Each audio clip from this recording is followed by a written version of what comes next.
Mheshimiwa Rais, sisi wakaaji wa Northeastern, jamii ya Wasomali, sisi tuko na historia.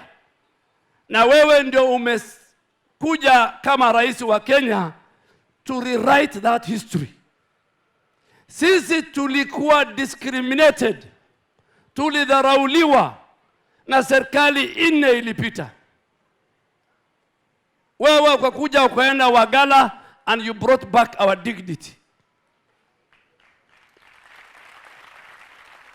You brought back our dignity and made us equal to the rest of the country in terms of accessing basic citizen documents.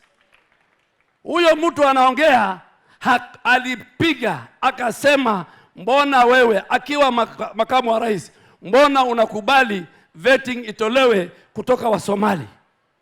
Huyo mtu mlisikia kwa mtandao akisema Rais Ruto anatoa Wasomali kutoka Ethiopia na Somalia. Tangu lini amekuwa rafiki ya Wasomali? Huyo mtu kwa TV ana have the clip, mtafute. Alimuuliza rais, yeye mwenyewe anasema, mbona unawapatia Wasomali, viongozi wa Somali, cheo kubwa katika serikali kwa upande ya security? Si alisema? Na leo anasema yeye ndio anapenda sana Wasomali.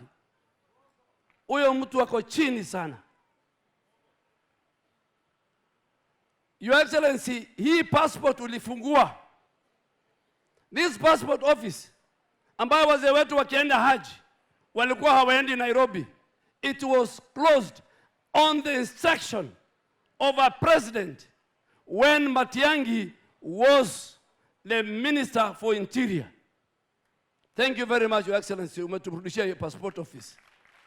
Umetufanya kama watu wa Mombasa, watu wa Kisumu, watu wa Nyeri, watu wa Eldoret, wote Meru wako na passport office. Umetufanya tuwe usawa.